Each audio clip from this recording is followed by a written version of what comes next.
Alors, aujourd'hui, on va voir un truc qui va nous occuper pendant au moins 3 ans facile là, en machine learning. Alors, définition def.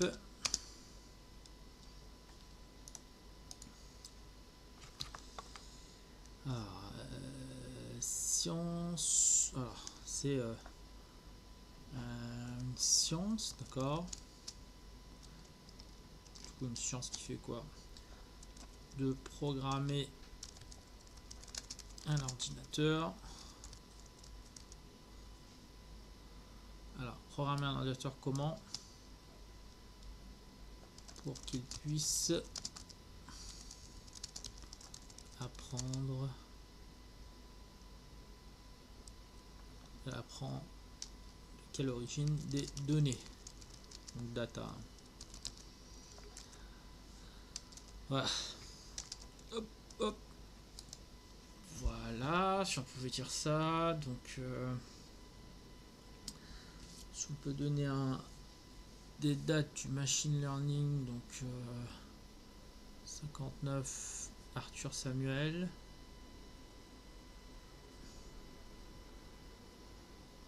Ok.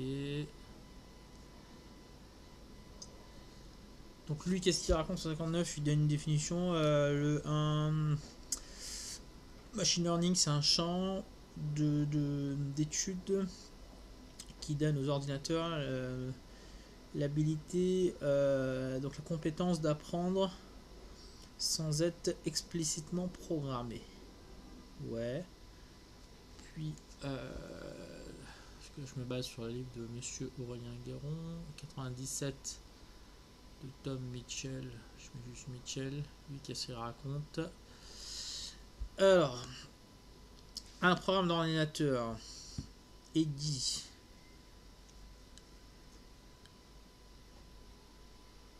Ah, c'est intéressant celui-là.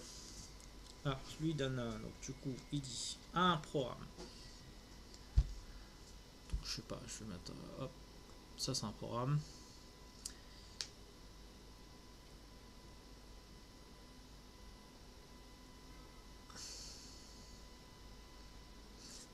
Voilà, c'est tombé. Donc il dit qu'un programme qui apprend d'une expérience E en respectant une tâche T en étant mesuré par P, si sa performance en T mesurée par P augmente son expérience de E. Bon, c'est un peu bizarre ce qu'il raconte là. Mais donc du coup. Alors, du coup, ouais. Alors lui fait intervenir plusieurs éléments dans sa définition. Lui. Donc on a l'élément 1, bien le programme machine. Ok. L'élément 2, une expérience qui dénote E.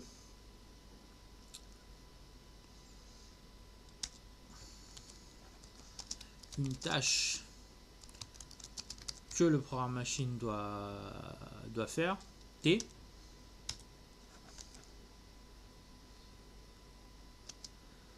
On mesure comment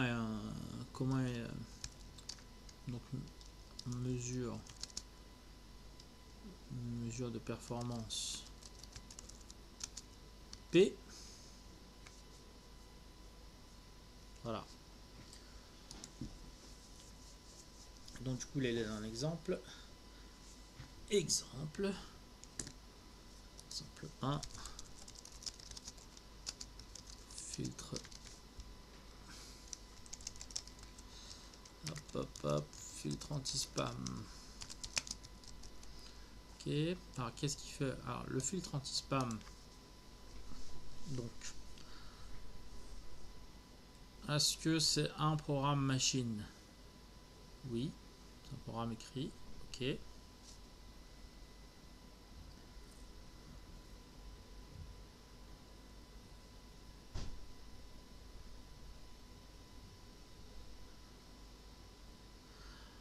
Alors, sa tâche T, c'est quoi?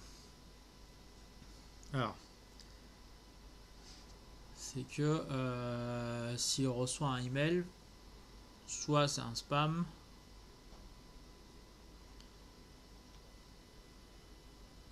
soit c'est pas un spam. Donc c'est pas un spam, il laisse pas passer. Si c'est un spam, il le classe dans les spams. Donc le classement, il fait en mettant une étiquette.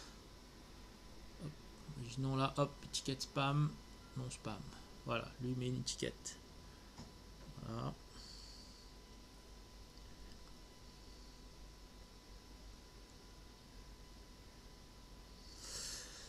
Donc, maintenant, la mesure de performance. Donc, ce serait, je sais pas si par exemple sur 100 emails reçus, s'il y avait par exemple 55 spams, c'est-à-dire qu'il y a 45 non spam, et lui il a réussi à classer, il en a détecté 45, il en a laissé passer 55. Donc, on peut faire le ratio de ça. D'accord? Ça, ce serait pour la mesure de performance P. Et l'expérience E. Alors, l'expérience E.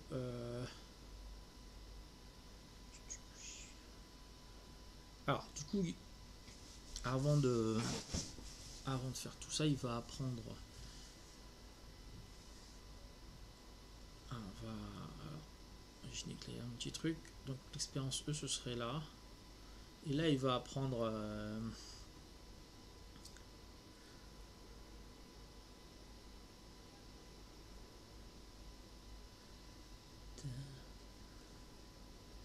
Il va apprendre ici. Ici, on va lui mettre, un lot d'email là.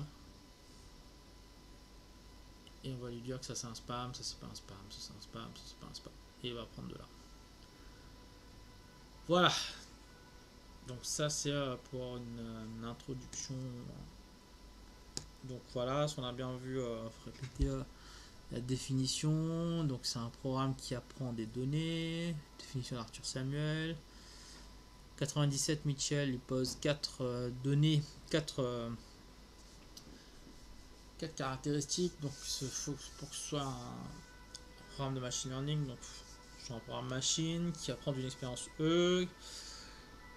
Donc du coup, réalise une tâche T, on mesure la performance P. Et l'idée, c'est que la mesure de performance, elle évolue avec le temps.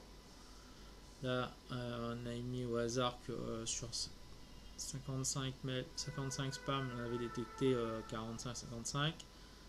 Avec le temps, 46, 54, etc. Jusqu'à ce qu'elle arrive à bien détecter 55 spams et le reste c'est bon. Voilà.